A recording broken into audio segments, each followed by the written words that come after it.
Imagine you're attending a huge industry event. And as you walk through the doors, you notice that there's some potential clients to your left. There's some over there. There's some well-known thought leaders to your right. And then scattered amongst the room are a bunch of friends you've met over the years in business. And in the room, there's this energy. There's a buzz of conversation. Everyone there is actively looking to connect with one another. Now, picture yourself walking past these influential figures. You're refusing to make eye contact. You're actually just ignoring them. That sounds pretty strange, doesn't it? Now, suddenly, the room comes to life as the MC introduces the keynote speaker, and it's you. A collective hush falls over the audience. Those potential clients, those well-known thought leaders, those friends, everyone is there and they're eager to hear your thoughts and your insights and hear about the hard lessons you've learned over the years in business. Now the spotlight, it hits the empty stage. Your name is called once again, but nothing happens. The stage remains empty. You are nowhere to be seen. Now, picture the stunned silence that slowly morphs into that awkward feeling, right? A few people cough over here. There's some nervous shuffling over there. The conference kind of just grinds to a halt. Now, this seems completely ridiculous, doesn't it? Why would you go to an event just to ignore everyone? Why would you get a speaking spot on stage just to leave it empty? Would you do that? Of course not. And yet, on LinkedIn, in your email marketing, in your company's blog, that's precisely what business leaders do all day, every day. One, they ignore everyone who's on there. And maybe this happens to you. Maybe you do this as well because you're not actively connecting and engaging with other people's content. Two, you're leaving the stage empty because you're not sharing your own insights, your own lessons, your own content, the things that you have learned along the way. So just like how showing up and engaging at a conference is a necessity in 2024 if you want to build your network, establishing a solid online presence, it's also a necessity for today's B2B leaders. And that is exactly what we're going to explore with today's guest, Amanda Natividad, who is the VP of Marketing for the audience research startup SparkToro. Now, in Amanda's spare time, she's also a contributor for Adweek. She teaches the Content Marketing 201 course on the live learning platform Maven. But before SparkToro, Amanda led content marketing for Growth Machine. She built Fitbit's B2B content program, and she led content and communications for NatureBox. So it is safe to say that Amanda is a pro for innovative ways to create communities online and build engagement. So welcome to How to Sell More, the sales podcast for non-salespeople, where each week we give a masterclass to help ambitious B2B leaders like you face the number one challenge every business owner struggles with, and that is growing revenue. I'm Mark Drager. Let's get into it. So Amanda, you are the VP of Marketing at SparkToro. Now, what makes this organization so interesting, and our longtime listeners will know because we helped sponsor an event with you guys and we've had Rand on the podcast, but there are 3 people in your company, which is strange, right? So you have a co-founder who's in charge of technology. You have a co-founder that's in charge of, I guess, ideation and big picture and talking. And then there's you. That is a very strange type of SaaS organization, isn't it? It is very strange. And we can talk about that a little bit more if you think your audience would be interested. But I think it works really well because we share the same values. We have a lot of respect for each other and we trust each other. So when Rand and Casey, the co-founders of SparkToro, were deciding that their first hire should be a VP of marketing and you got this role, do you know why they made that decision? Why this was going to be the next role versus, say, like anyone else that could be part of an organization? Do you know what I mean? Like not sales, not lead generation, not paid performance for paid advertising. Like you're the catch-all for everything, it seems. Yeah. Well, I guess they hired me because I made them. Rand had followed me back on Twitter after, obviously I had followed his work for years. He followed me back. Couldn't believe it. And then we ended up becoming sort of friends online. And one day he and his wife, Geraldine, were coming to LA where I live. And he was like, hey, do you want to grab lunch? And of course, I canceled whatever plans I could have even thought of and was like, yes, I'm free. And when we met, I ended up pitching him on my dream role at SparkToro. And I guess maybe I'll just say that what helped was that I had a job at the time. So when I pitched it, I wasn't really desperate. Like I thought, look, worst case scenario is it's not a fit. And he says, no, thanks. And that's fine with me. But it ended up working out. Somehow he convinced Casey, who we very lovingly call our kind of resident grumpus. So even why I wanted to start with this story, because I find it so fascinating and interesting. You know, the fact that you're putting out content, that he follows you, that you connect, that it leads to the conversation, from the conversation it leads to the pitch, from the pitch it leads to now you guys working together. And this is something that, you know, I've watched you for maybe a year and a half now. And between your organization's like webinars that you do, where you had these open offices where you invite your community to come in and learn about stuff or ask questions, and it's kind of this live presentation, between your work that you do on LinkedIn, where you're posting these very thought-provoking questions or articles or pieces of content that always lead to a ton of engagement. And I just imagine you being like, I'm going to post something now. And then you're like, great, I'm going to sit here for the next 4 hours and respond to everyone. And the emails that you put out and the events that you host and just like all the stuff that you do. I've been trying to crack how it is that you've been so good at building community, at creating content, at actually having these conversations on these social platforms where they are real conversations. They're not just, I don't know, like, I just can't do it. I can't figure it out. I can't do it. I'm not sure why you're so good at it and I'm so bad at it, but that's what I would like to learn. Well, thank you. I mean, I feel like a lot of it is just because I just do it. Like, it is true that if I'm posting something on social, like LinkedIn, I'll go to the post and I'll check it regularly to respond to comments and clarify anything, you know, if I misspoke or if someone has a question, you know, I do all that. And I just say that because I think a big thing with community management and community growth is you really just have to roll up your sleeves and do the work. Like, there's a lot that you have to do that just doesn't scale. And you kind of have to just trust that it's the right thing to do. And you got to believe it's the right thing to do because it's in service to your audience or to your customers. So if we go through this, because I'd love to parse this apart. So let's take a LinkedIn post, for example. Are you trying to follow a schedule? Are you just like, you see something and if it catches, like if it makes you feel a certain way or makes you think a certain thing, or if you have a certain guttural response to it, you're like, that is something that's worth pursuing? Like, where does ideation start for you? Yeah, I mean, definitely yes, but also to what you said about, like, as I scroll through, I think about the things that make me have that kind of guttural response. And then I like to write them as sort of standalone posts. So rather than, I mean, sometimes I'll leave a comment, right? But in general, like, if I don't agree with something, I'm not going to reply to that person to say, hey, I don't agree for these reasons. Mainly because, like, being on the receiving end, I get that sometimes it's annoying, or you might read something wrong, or like you might interpret the tone differently.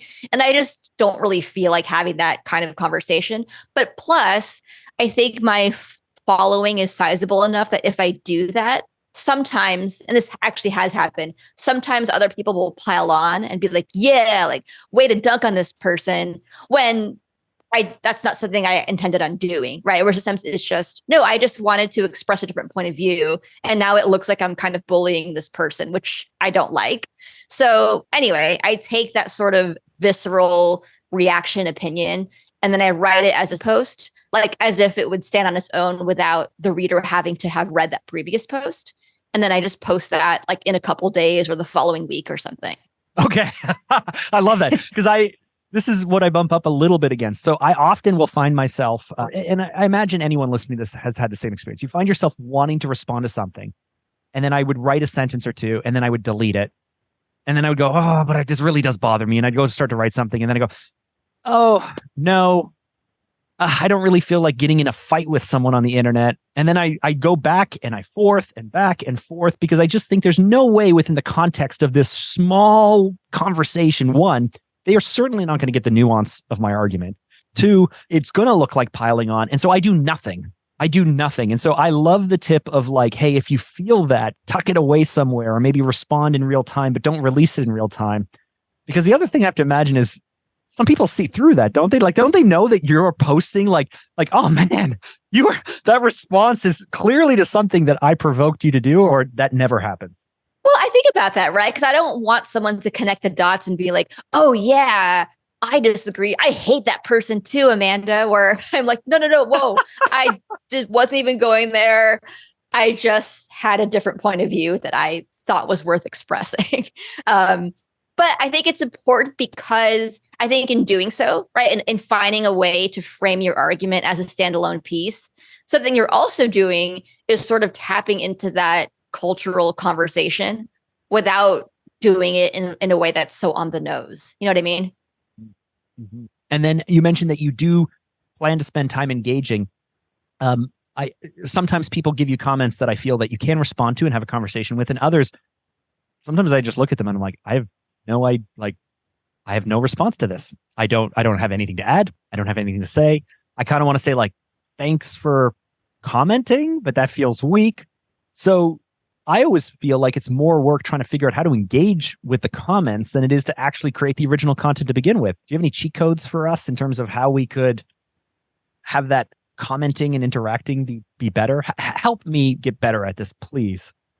That's so funny. Because I agree. Sometimes I'm going through my own replies and I'm like, I don't know what to say. It's not even like I disagree with someone, right? It's just, I don't know. So if I don't know what to say, I'll usually just, Emoji? like, yeah, or I'll like the comment. Yeah. Just to show I interacted with it. Is like pray emoji, rock on emoji, clap emoji, different versions of smiley faces.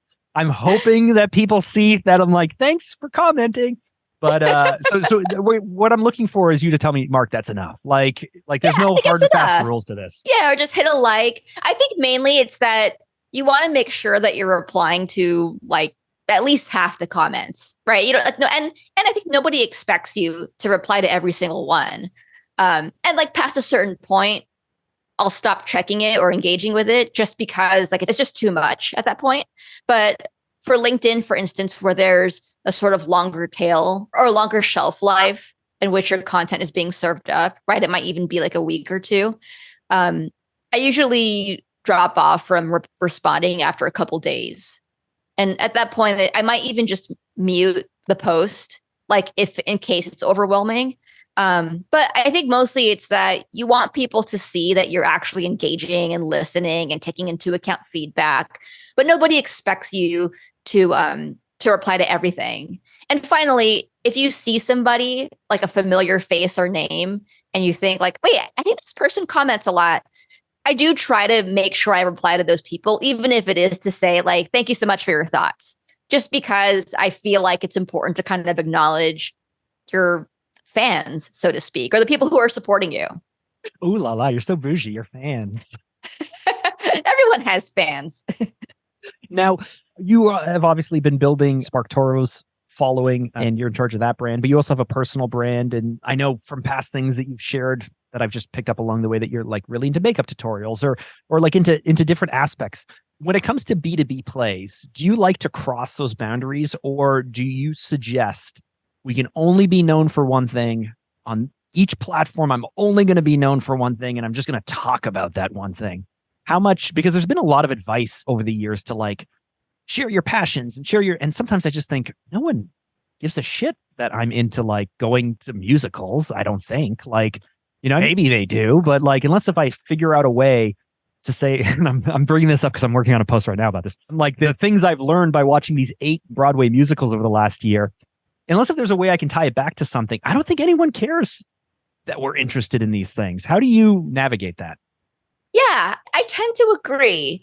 But I guess I would also say, well, I'll start with, look, it depends, right? Like if you're trying to grow an audience in a certain like capacity, or not capacity, but like in a certain industry or field or niche, then you should stick with like what 80 to 90% of your content should be about that niche, because that's the way that people will know what you do and why they should follow you. And like, frankly, once you deviate from that, people tend not to like it. Right? Like if you follow somebody because you're like, I want sales tactics, that's what I want. That's what I want in my feed. Look, that's understandable, right? and you follow somebody who's doing this, and then suddenly they're posting things like, hey, is anyone watching Shogun right now? I love that show. You might kind of be like, I don't care what you're watching. Like, that's not why I came here. Right. So ultimately, if you're trying to grow an audience, if that is the goal, and of course, everyone has different goals, but if that is the goal, then you should stay like 80 to 90% on topic. And it's hard for me to really like quantify this or really truly back this up with data because, I haven't looked into it yet. But my hypothesis is that when you're creating whatever content it is, or, when you're kind of building an audience, you have to be cognizant of the platform in which you're posting. So like you mentioned, I do like makeup tutorials, right? Like I don't create any myself, but I like watching them. But I'm not going to go to LinkedIn in hopes of finding that, right? Like that is what my Finsta or my like anonymous TikTok account is for. That's what I do there. Oh, new challenge for everyone who stalks you now. Go find that anonymous account. But like, that's what I do there. But I don't go to TikTok thinking like, oh, I really want to learn like the latest in keyword research. Like, no, I go to TikTok for clean talk, my makeup tutorials, and basically that's it. That's like my YouTube feed. It's funny because I get sucked. I think most of us do, but I get sucked into like, music theory. I don't play a single instrument anymore. But I watch a lot of Rick Beato talk about like what's happening within the music industry and rock and roll and production. I just got sucked into like City Skylines 2 video games where people are playing like SimCity versions of games and building stuff. And it's like, anyway, I get sucked into that stuff, but I often think that it's our job to figure out ways to bring the personal into business. And in my experience, it just not only feels uncomfortable. I don't really care when other people do it. And so I question why this advice is out there. I just don't think it makes sense. But I was looking for some confirmation bias from you to help me confirm that I am correct. Would you go on LinkedIn Live to watch someone play a video game? I mean, I wouldn't, but I'm also across from people who like I was on a call the other day with someone, really great guy, really smart business person, but they were talking about the fact that, that I'm in podcasting, that I've had 4 podcasts. I do this because it's my passion. But they were saying, oh, I'm thinking about launching a podcast and I think it's just not going to be edited. And we're just going to talk about whatever we want. I'm going to have anyone on that I want. And because at the end of the day, I just want, I just think that it'd be great if people listen to me talk to my friends. And I'm like, okay, why? Like, what makes you think you're so, I don't want to be mean, but what makes you think you're so special that one, I'm going to find your content amongst the 1.8 billion podcasts that exist or something, that I'm going to find it, that I'm going to care, that I'm going to come and listen, that I'm going to come back and listen time and time again, that I want to hear your unedited, not thought out thought process, like you're just hanging out. And so there's a lot of people producing a lot of content that they push out there that I don't think they realize no one gives a shit about, right? Yeah, I mean, that's why I'm just really a big fan of say something when you have something to say. Like, I don't want to see someone's hot take. I want to see their well done hot take, right? Like, cook it a little longer. You want to see the one that's been thought about and not just like rambled off. Yeah, don't give me the half-hashed, like, reflexive response to something you don't like. Tell me the thing that you put some thought into, and then maybe you slept on it and then edited that piece and then sent it out. Like, I want that. Now, I loved, you put out I don't even know. I'm not on Twitter. I've never been on Twitter. I know it's called X now. What do you call an X? Is it called an X or is it called a tweet still? I think you call it a post. Oh, okay. So I saw earlier today that you posted a post on X where you said, I wish more companies hired people like me.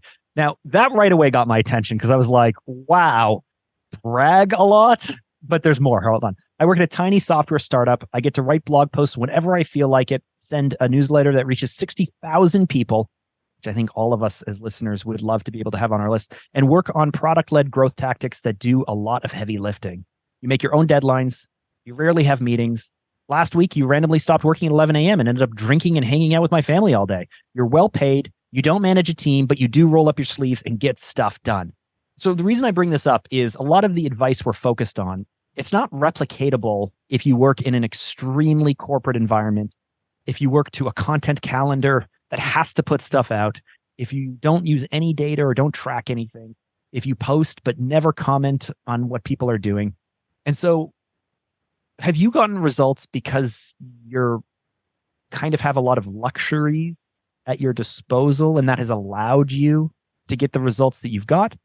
Or do you believe that these types of results are possible even without all these benefits that you mentioned in this post? That's a good question.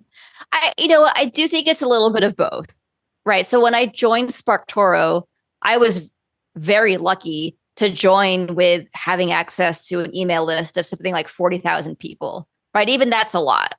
Not a lot of people inherit a list like that, right? Like a lot of us are tasked with growing a list. And this is an engaged list, a warm list. This wasn't some cold purchase list. Like you had a really solid list at your disposal as well, right?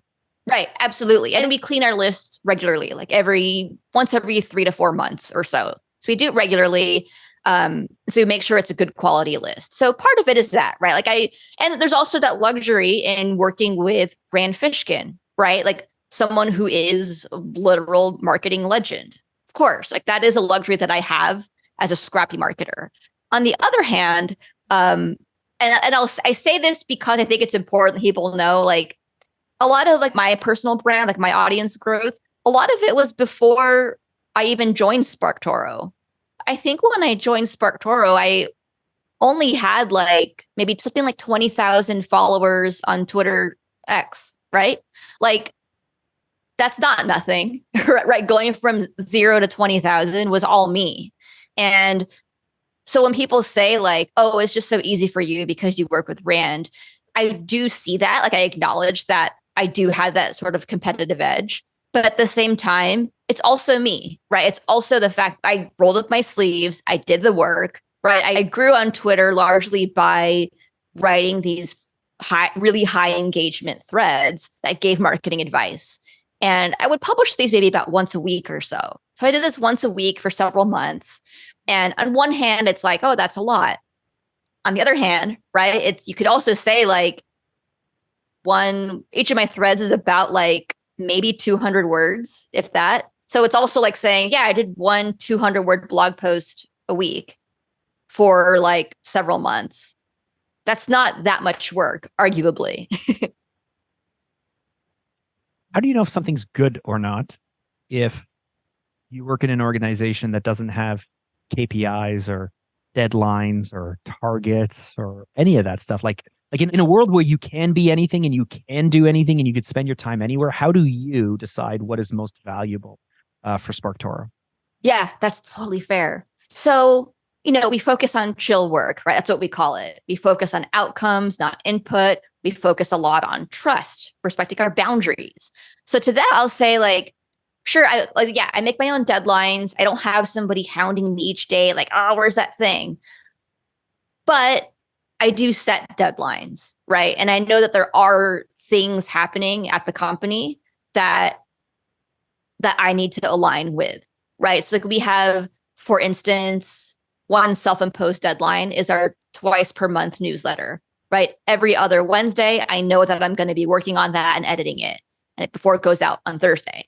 So that happens every other week without fail. So that's a deadline. The other thing is what we have coming up is the relaunch of our product, SparkToro V2. So that is happening, right? Regardless of whether or not I'm around, it's happening. And I know it's coming up in the next several weeks or so. So, well, the things I have to do, it doesn't need to get done tomorrow, but it needs to get done over the next probably 2 to 3 weeks. So as long as I'm working within that time constraint, I know that I'm okay. And we work in this organization in this way because it works, because we're very self-motivated. Or I'll say I am, because like I work for Rand and Casey, who are the co-founders. So obviously they have to be self-motivated. But as an employee, right, I'm self-motivated by like, I want to do good work. That's what I care about. I just have a bar of excellence and I want to reach it each time. I have a personal reputation I care about, right? Like I don't want to do a shitty job and give any reason for my colleagues to trash talk me later on. Like it's not like I think about that specific thing each day, right? But I just mean like I inherently care about doing a good job at my job. So I'll post on LinkedIn where you put this amazing post up. I sound like I'm stalking you. I promise I'm not. You just prepared for our conversation. Yes, that's it. I prepared. But I saw a comment from Rand on LinkedIn. You posted this amazing post, and then it was something like, "Hey, Amanda, here's the link to this thing that you talked about that you forgot to include." And when I saw that, I was like, I know he was doing it in his friendly way, but I was like, oh my goodness, oh, I felt so much. I felt pangs of like remorse and insecurity, and I felt so bad. Like, oh my goodness, I hate when I make mistakes like that. I hope Amanda's okay. And you may not even care; it may not even matter. But like in this world, like when little things get dropped like that, because you don't have people QAing your work, and it's very challenging to be a team of one, and which is why I find your ability to operate at the strategic level, at the production level, and take care of everything. It's so hard to produce really great work when you're doing it all yourself, because you just don't have people to balance out or QA your work or check it or any of that stuff. But when something like that happens, is it just like not a big deal at all? Or are you like, with that high status bar that you have for yourself, do you beat yourself up because you're like, I did forget that link? I do beat myself up. So on a personal level, right? On the personal surface, just whatever, personal level, I see Rand's comment and I laugh about it, right? And I'm like, oh, that is funny. Like, and he was being kind, right? He wasn't trying to call me out or be rude, right? But he had to fix it, right? Like he had to say something. I mean, he didn't message you on Slack and say, "Hey, that post that you just posted, oh gosh, make sure that you do the edit." No, like he's just like in public. And I don't mind. And look, that. And the only reason I noticed that as well yeah. is I had him on my podcast a long time ago. I forgot to include the link, and he responded back with, "Mark, I think this is an excellent post. Where might one find this podcast episode that I was featured on?" And I was like, "Oh, I forgot." It also helps to know that Rand truly means it lovingly, right? That he's not a passive aggressive person by any means. So, and if he were, then I would probably be more bothered by it on a personal level. But because he's not, he's extremely direct and clear, and he doesn't hold grudges. It makes me laugh. But on an internal monologue, like how I feel about myself and my work level, gosh, I don't stop thinking about it, right? I'm like, why did I do that? Like, oh my gosh, Amanda, all you had to do was like reread it. Literally, how hard is that? Or when I sent the wrong link in an email, this was like several weeks ago. See, I'll never forget it. Like, first, I do want to pat myself on the back a little bit and say, you know what? In the like three and a half years I've been at SparkToro, that was the first time I sent a wrong link. So let's say that first. But it was the wrong link to a webinar registration. Like, that's pretty bad, right? When it's like, but by email, here's actually what statistics show. So when you follow up the first email with a second email saying, here's the link, or, oh, I'm sorry, there was a mistake, you actually get a higher open rate and a higher click-through rate on the second email than on the first. So we've actually used that strategy before, where we do a follow-up on purpose just to get the higher open rate. Okay, I'm checking it right now to see if it did get a higher open rate, because I think it did, but it was not intentional. No, but it still works. Yeah, it works. It got a 37% open rate and 1% clicks, but it went to like 70,000 people. So, I mean, it's not going to be a super high click rate because it's just too many people. But yeah. And did that outperform the original email? Oh, you know what? Not by much. The original email, so that had a 37% open rate. The original email had a 36% open rate. There you go. There we go.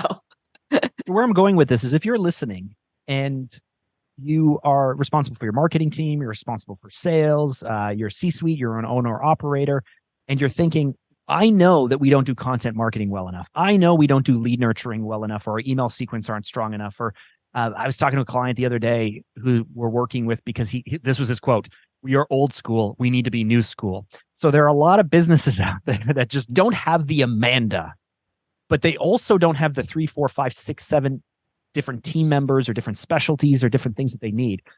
What I like is, you seem like this unicorn, but if I wanted to replicate the success of bringing you onto my team, if I was a listener and I wanted to bring someone like you onto my team, what should I do as a working style, as a culture, as an approach to be able to get someone like you who can operate at the strategic level, but also work day to day on the production and really kind of just be an army of one?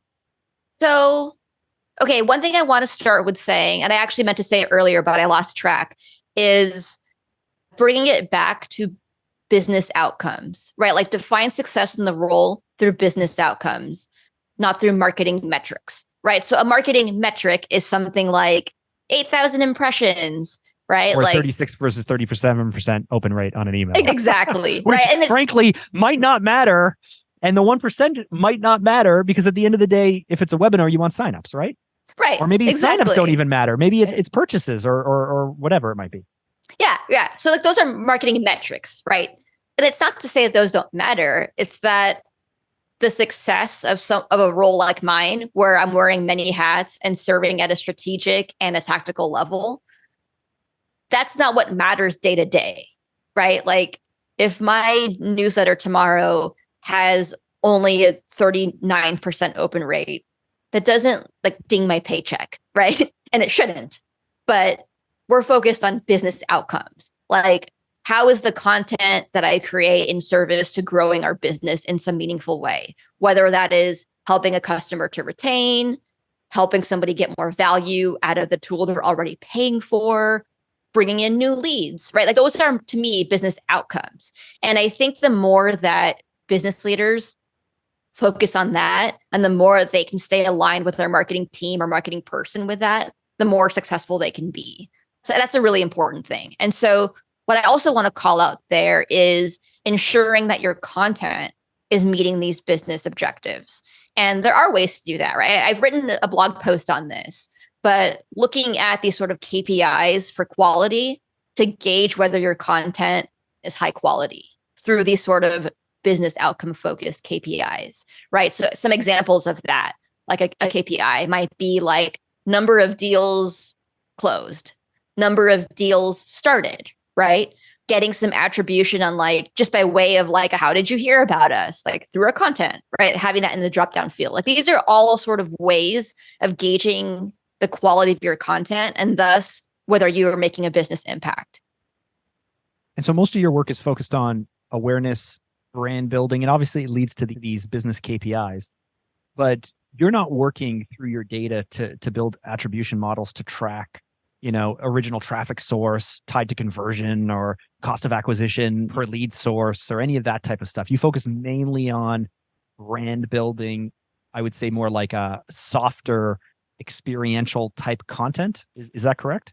Yeah, I'd say so. We do that through like a bunch of different ways, right? Anywhere from the social media content that we post natively on social media to the research studies that Rand does, right? Like that's also very much of a top line kind of brand awareness initiative, even though it's very related to what we do at SparkToro. And that's one last thing. I know that we're up against the clock. I could talk to you all day, but one last thing that I have found that you guys have done quite well, and I think larger organizations do this, I don't see this so much on the smaller or medium size, is you develop your own IP. So you mentioned, the research studies that are produced, but by developing that high level IP and that the high level research, the high level frameworks, the high level strategies or whatever, it must make content easier lower down when you're simply taking this insight, taking these learnings, taking your perspective on what the high level IP is, and then it gives you something to talk about, right? Yeah, absolutely. Like it gives you something to talk about. It also gives you additional backup for the other big ideas that you want to pursue.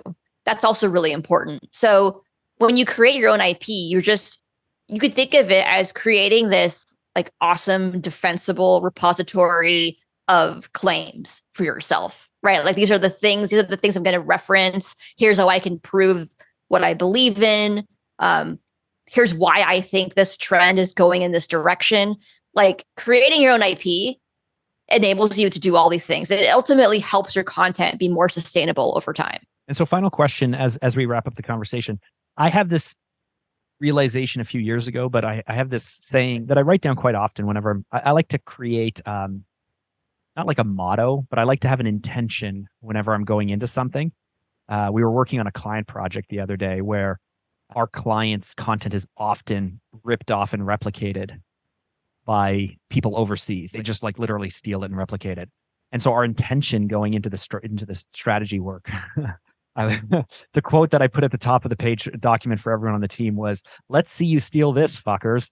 And that was like, we could not produce anything that did not meet the, let's see you just try and steal this. Let's see you do it. How are you going to do this? And so one of mine though is like, I want to be respected and not famous. I don't care about fame, but being respected is quite important to me and my brand and my company and everything we do. When you're producing your work and doing what you do you have any of these kind of mottos yourself, or what really at the end of the day is most important to you in your work and your career?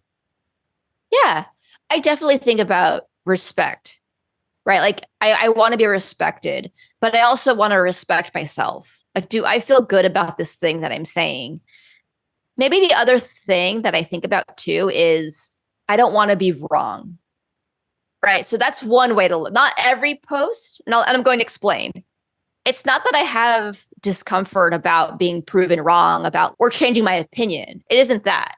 I'm very much a kind of, what is it? Strong beliefs, weakly held. Like if I learn something, if I get new information, I'm happy to revise my thinking. When I say that I'm worried about being wrong or that I want to be right, I'm coming from a place of I want to write or put my ideas out in the world in a way that is defensible.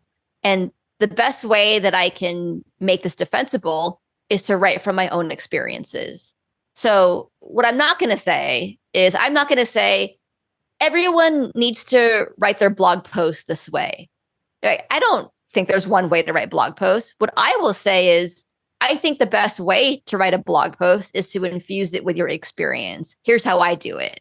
Right. Because I want to be able to point to the things that I know are working versus seeming like I'm trying to position myself as some objective know-it-all who says like, I read 100 landing pages. I'm the last resource you need on landing pages. Like, I'm not going to say that. And also, by the way, there are a lot of other people who do that. I don't need to compete with them. I just need to be myself. And I need to find a way to put my ideas out in the world that are defensible, that can resonate with a lot of people, that help a lot of people. So ultimately, those are the things I'm thinking about as I'm getting ready to create content or post something online. That was the conversation I had with Amanda Natividad. Now, to wrap up, I'm going to share my 3 biggest takeaways from this talk. Number 1, building a strong personal brand, or even a corporate brand if you're a business owner, but building a strong online brand can and will open doors to unexpected opportunities. I've seen this happen in my life. I'm sure you've seen this, even if it's not online, in your own business career. The more people you know, the more people who know, like, and trust you, the more present you are in their ecosystem, in their world, the more business just happens to come your way. Number 2, genuine engagement and being responsive online is what fosters community. So it's no longer enough to just set it and forget it, post it as if it's some kind of newspaper article where or something you just release and then you never circle around on. If you want to play the algorithms, if you want to build community, if you want engagement, you have to post content consistently, but then also be there along the way to comment, to like, to join the conversation with the very people in your network that are consuming your content. And again, it's no different than if you went to a networking event. Would you go to a cocktail party? Would you create something, slap it on the wall, and then anytime someone comes by, just point to it and not jump into a conversation with them? You would never do that. So we can't expect to do that online. And number 3, if you want to build a really amazing, self-directed, non-centralized team with some of the greatest A players in the industry, you want to be looking for people who are adaptable, people who are self-starters, and especially in small, agile, nimble teams where we don't have unlimited people and unlimited budgets, it's essential that we allow our A players to focus on outcomes as opposed to just the activities. There you have it. Those were my 3 biggest takeaways from this talk. But I am actually curious, what were yours? Did anything challenge your perspective? Let's dive deeper on LinkedIn. I share even more insights and spark discussions over on that platform. I'm Mark Drager. You can find my contact details in the episode show notes. Now, while you're over on LinkedIn, you have to be sure to follow Amanda Natividad for more insightful and honestly pretty funny content. You can also check out her profile on X. She has 130,000 followers over there. Her handle is at AmandaNat. And if you want to learn more about her day job, head over to sparktoro.com. And one last thing, if you've made it this far into the show, you really should subscribe. Why? Well, because you're obviously an ambitious B2B leader. You're obviously hungry for more actionable strategies to grow your business and to boost sales. Or maybe you just, fell asleep with your headphones on and haven't noticed that this episode's almost over. Either way, I am Mark Drager, and I will catch you in the next episode.